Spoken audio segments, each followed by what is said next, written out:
Est-ce que tu sais pourquoi tu regardes cette vidéo en ce moment précis? Ce n'est pas un hasard.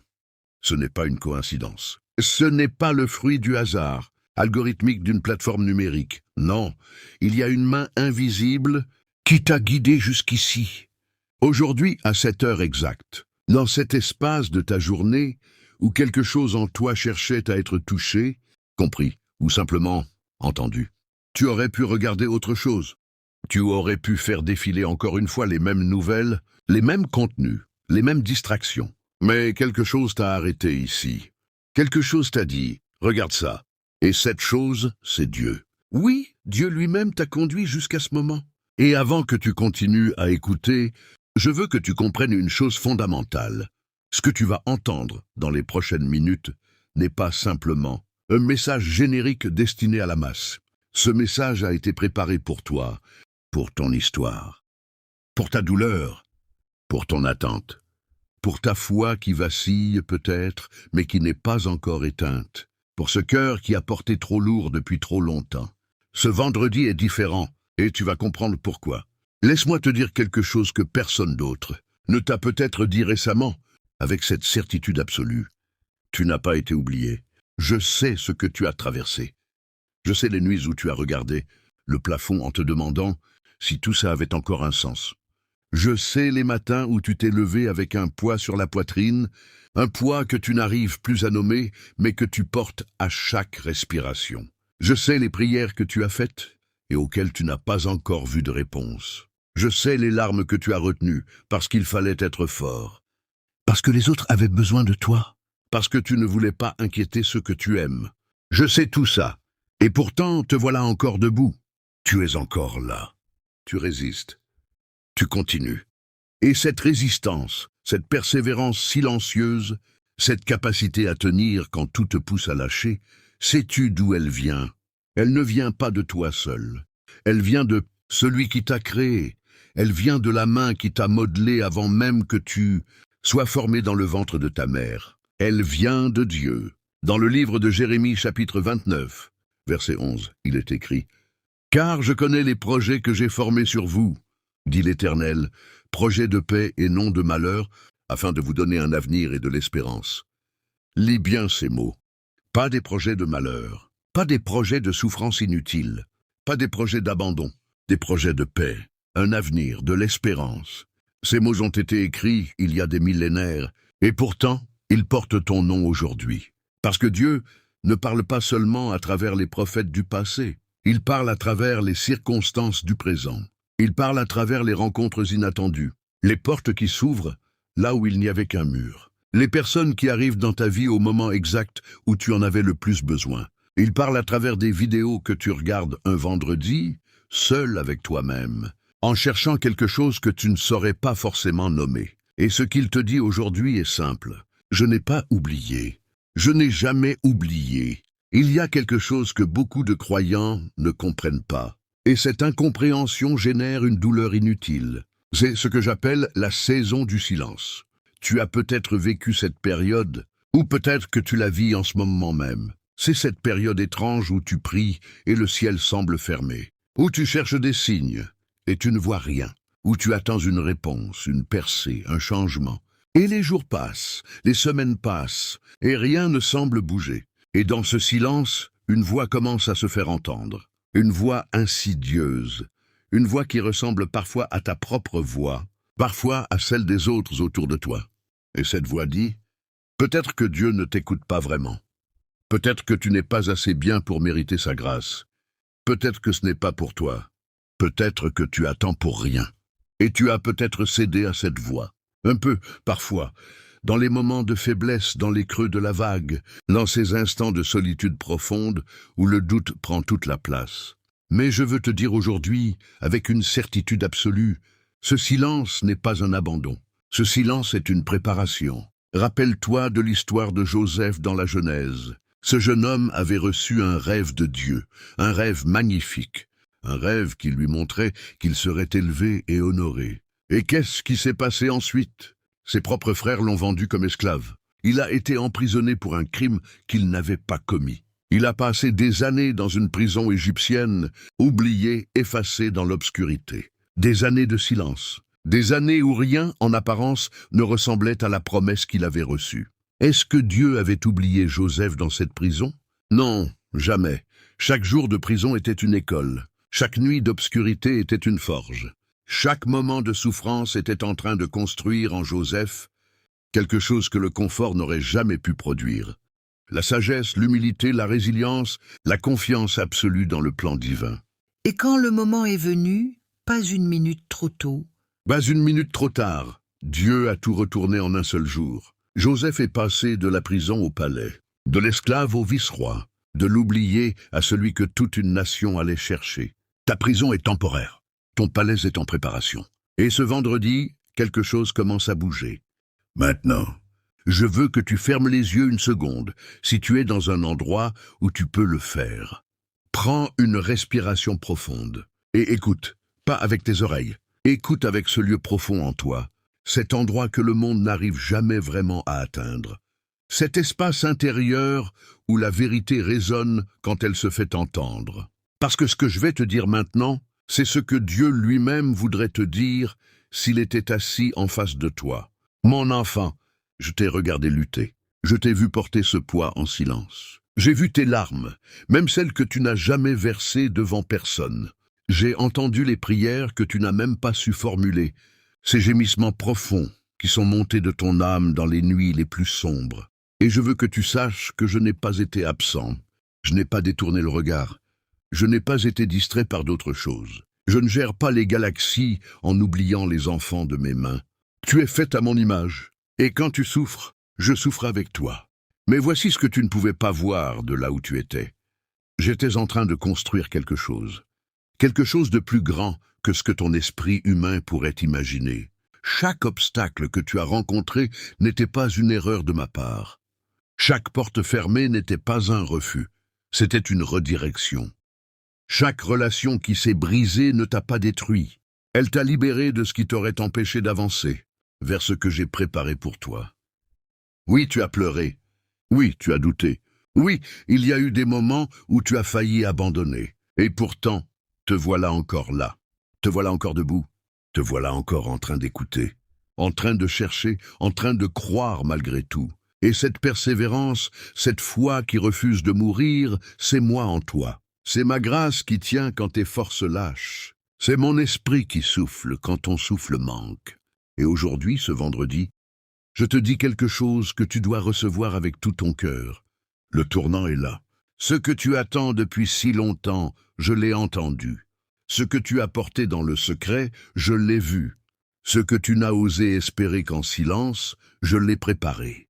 Prépare-toi, pas pour être surpris. Prépare-toi pour recevoir. Parce que ce qui arrive n'est pas une bénédiction ordinaire. Ce qui arrive va changer le cours de ta vie. Ce qui arrive va faire taire les voix du doute. Ce qui arrive va répondre aux questions que tu as portées depuis des années. Tiens encore. Juste encore un peu. Je suis en train de faire quelque chose d'énorme. Est-ce que tu as senti quelque chose en lisant ces mots?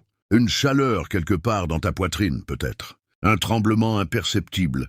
Une larme qui monte sans crier gare. Ce n'est pas une émotion fabriquée. C'est ton âme qui reconnaît la voix de son Créateur. Parce que la vérité, c'est que ton âme connaît Dieu, même quand ton esprit doute, même quand ta raison résiste.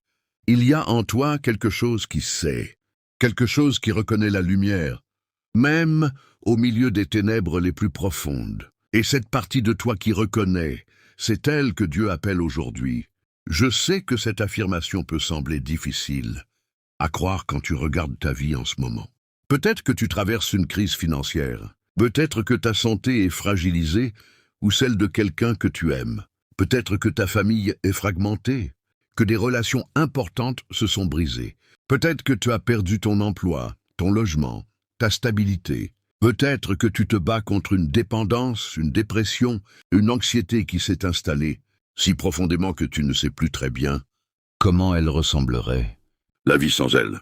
Et je veux être honnête avec toi, parce que tu mérites cette honnêteté.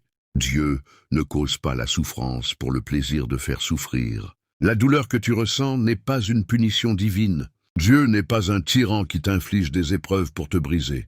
Non, Mais voici ce que la Bible enseigne, et ce que des millions de croyants à travers les siècles ont expérimenté dans leur propre vie. Dieu est capable de prendre ce que le mal a voulu pour te détruire et de le transformer en quelque chose qui te construira. L'apôtre Paul, dans la lettre aux Romains, chapitre 8, verset 28 dit ceci. « Nous savons d'ailleurs que toute chose concourt au bien de ceux qui aiment Dieu, de ceux qui sont appelés selon son dessein. Toutes choses, pas seulement les bonnes choses, pas seulement les victoires et les moments de grâce, toutes choses, les trahisons, les échecs, les maladies, les pertes, les deuils, les erreurs, les regrets, toutes ces choses concourent au bien pour celui qui aime Dieu. Voici un principe spirituel que je veux que tu graves dans ton cœur aujourd'hui. La grandeur de ta destination se mesure souvent à l'intensité de ta préparation. Si tu traverses quelque chose d'intense en ce moment, c'est peut-être parce que Dieu prépare quelque chose d'immense pour toi. Les arbres qui résistent le mieux aux tempêtes ne sont pas ceux qui ont poussé dans les serres protégées. Ce sont ceux qui ont été exposés au vent, à la pluie, au froid, et qui, grâce à ces résistances répétées, ont développé des racines si profondes qu'aucune tempête ne peut les arracher. Tu es en train de développer des racines. Pense à la façon dont les métaux précieux sont purifiés. Le feu. L'orfèvre met l'or dans le feu, non pas pour le détruire, mais pour éliminer toutes les impuretés. Et comment sait-il que l'or est prêt, quand il peut voir son propre reflet dans le métal en fusion? Dieu te passe par le feu parce qu'il veut voir son image reflétée en toi, parce qu'il veut que tu deviennes un miroir de sa gloire. Et voici ce que peu de gens comprennent sur les épreuves. Elles ne révèlent pas seulement qui tu es, elles révèlent qui tu n'es plus obligé d'être. Les peurs que tu portais et qui se dissolvent dans la douleur. Les fausses identités que tu avais construites et qui s'effondrent pour révéler ton vrai moi. Les dépendances aux personnes, aux opinions, aux illusions de sécurité que tu lâches parce que tu n'as plus le choix. Et en les lâchant, tu découvres que tu n'en avais jamais vraiment besoin. La crise que tu traverses est une école de liberté.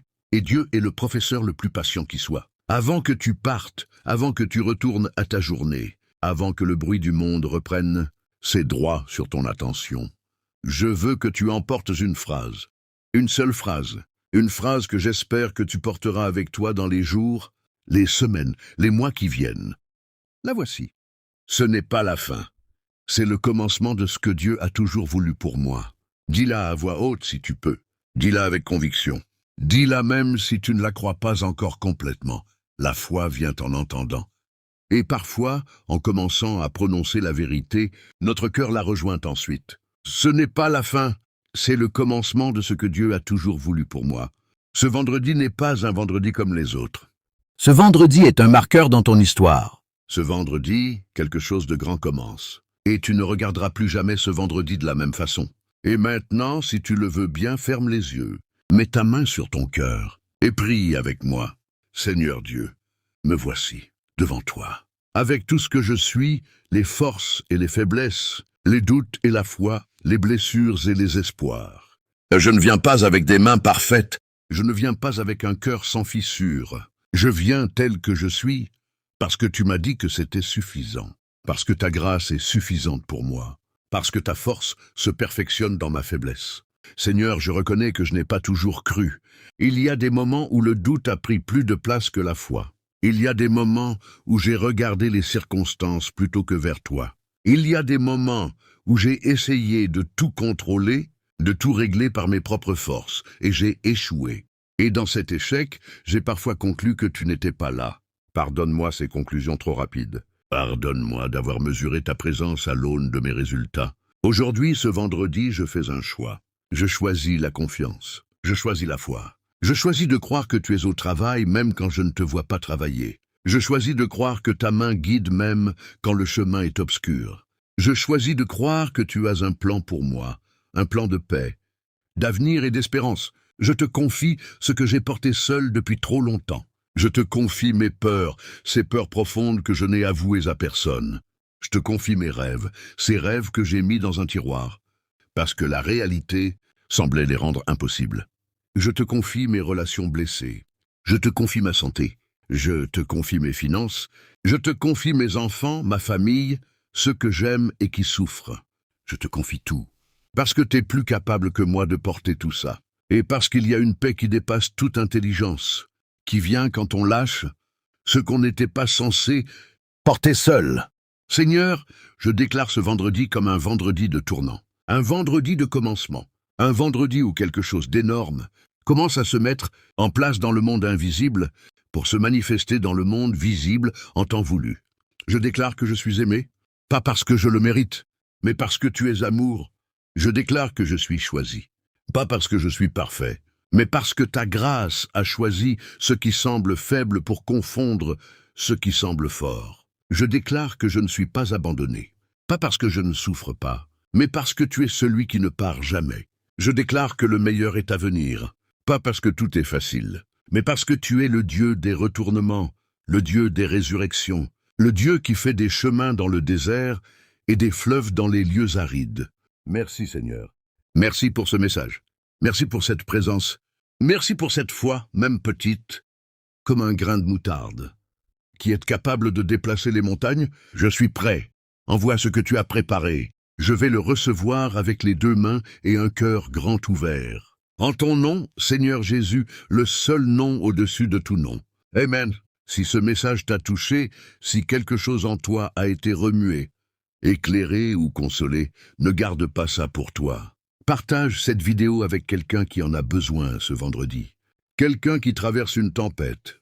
Quelqu'un qui a besoin d'entendre qu'il n'est pas oublié. Quelqu'un dont la foi vacille. Quelqu'un qui a besoin que quelqu'un d'autre lui dise « Tiens, quelque chose d'énorme arrive. » Parce que Dieu ne t'a pas seulement conduit ici pour toi seul. Il t'a conduit ici pour que tu sois, à ton tour, une voie de lumière dans l'obscurité d'un autre. Et ça, c'est peut-être la chose la plus énorme qui puisse arriver ce vendredi. À la semaine prochaine. Et d'ici là, tiens bon. L'Éternel est ma lumière et mon salut. De qui aurais-je crainte? L'Éternel est le soutien de ma vie. De qui aurais-je frayeur? Psaume 27, 1.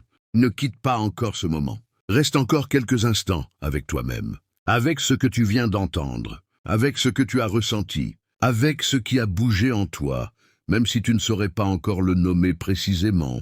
Il y a quelque chose de rare et de précieux dans les moments comme celui-ci. Les moments où l'on sort, brièvement, mais réellement, du flux incessant du quotidien, pour se retrouver face à ce qui compte vraiment, face à soi-même, face à Dieu, face à la question fondamentale que chaque être humain porte au fond de lui et que le bruit du monde s'emploie si efficacement à étouffer. Qui suis-je vraiment? Et vers quoi est-ce que je vais? Ces questions ne sont pas angoissantes quand on les porte dans la lumière. Ô de Dieu, dans sa lumière, elles deviennent des invitations à la découverte, à l'émerveillement, à une vie plus grande, plus profonde, plus vraie que tout ce qu'on pourrait construire sans lui. Tu n'es pas venu sur cette terre pour survivre. Tu n'es pas venu pour passer inaperçu, pour remplir des cases, pour cocher des obligations sociales, pour attendre la retraite ou la fin de la semaine ou la fin de la souffrance. Tu es venu pour quelque chose de plus, quelque chose d'unique, quelque chose que seul toi peux apporter au monde parce que personne d'autre n'a exactement ton histoire, ta sensibilité, ton regard, tes expériences, ta façon de voir et de ressentir les choses. Dieu a planté en toi une graine unique, et cette graine demande à grandir. Ce vendredi, arrose-la. Arrose-la avec la prière. Arrose-la avec la parole. Arrose-la avec la gratitude. Arrose-la avec ces petits actes de foi, ces petits pas vers ce que tu sais être juste, vrai, bon. Arrose-la avec la conviction que tu n'es pas seul dans ce jardin, que le jardinier lui-même veille sur ta croissance avec un amour et une patience infinie. Et quand viendra le moment de la floraison, et ce moment viendra, il vient toujours pour ceux qui restent enracinés dans la confiance, tu regarderas en arrière sur cette saison d'attente et tu diras, avec un sourire qui vient des profondeurs, « Merci, merci pour chaque jour de ce chemin. Merci même pour les larmes, merci même pour les silences. » Car sans eux, je ne serais pas la personne que je suis en train de devenir. Parce que c'est ça, la vraie victoire. Non pas l'absence d'épreuve, mais la transformation que l'épreuve produit. Non pas une vie sans tempête, mais un ancre, si solide que les tempêtes ne peuvent plus te déraciner. Non pas un cœur sans blessure, mais un cœur dont les blessures sont devenues des fenêtres par lesquelles la lumière de Dieu peut entrer et sortir. Tu es en train de devenir quelqu'un de plus fort, de plus profond, de plus compatissant, de plus sage. Quelqu'un qui pourra un jour tendre la main à un autre, qui traverse ce que toi tu traverses aujourd'hui, et lui dire avec une autorité qui vient de l'expérience, « J'y suis passé, et je suis sorti. » Et tu vas t'en sortir aussi. Ton témoignage est en train de s'écrire. Ne le sabote pas par l'impatience ou le découragement dans les derniers chapitres. Tiens encore. Crois encore. Prie encore. Loue encore. Parce que Dieu n'a pas commencé une bonne œuvre en toi pour la laisser inachevée. Parce que ses promesses ne sont pas des demi-promesses. Parce que son amour pour toi n'a pas de fond, pas de plafond, pas de limite dans le temps ou dans l'espace. Parce qu'il est le même hier, aujourd'hui et éternellement. Et ce qu'il a fait pour d'autres. Pour des milliers de témoins dont les histoires remplissent les pages de l'Écriture et les livres de l'histoire de l'Église. Il peut le faire pour toi. Il va le faire pour toi. Ce vendredi n'est pas la fin, c'est le commencement. Et quelque chose d'énorme arrive. Reçois-le avec les deux mains, avec un cœur grand ouvert, avec la confiance de quelqu'un qui sait que le Dieu de l'univers a son nom écrit dans sa paume et ne l'oubliera jamais. Que la grâce du Seigneur Jésus-Christ, l'amour de Dieu le Père et la communion du Saint-Esprit soient avec toi aujourd'hui, demain et tous les jours de ta vie. Amen.